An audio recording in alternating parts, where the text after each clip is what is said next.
Hello everyone. వయస్సు అనేది ఈ శరీరానికే కానీ మనసుకు కాదు. ఇది ఎలా సాధ్యం?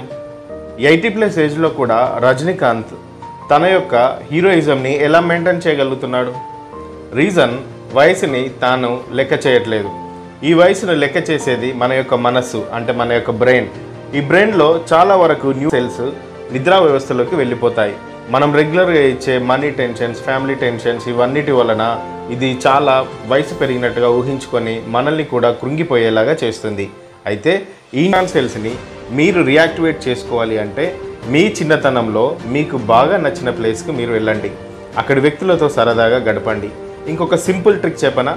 మీరు చిన్నప్పుడు ఎక్కువగా ఏవైతే పాటలను విన్నారో ఆ సంగీతాన్ని, ఆ పాటలన్నీ మళ్ళీ వినండి. మీ బ్రెయిన్ పాతకాలంకి వెళ్ళిపోతుంది. మీ బ్రెయిన్ ప్రోగ్రామింగ్ చేయబడుతుంది మీ బ్రెయిన్ యొక్క వయసు చాలా తక్కువ అని. అలా మీ బ్రెయిన్లో నిద్రా వ్యవస్థలో ఉన్నటువంటి సెల్స్ మళ్ళీ రీయాక్టివేట్ చేయబడి తను క్రియేటివ్గా ఆలోచించడం మొదలు పెడుతుంది. సో మీకు నచ్చిన పాత పాటల్ని వినడం మళ్ళీ మొదలు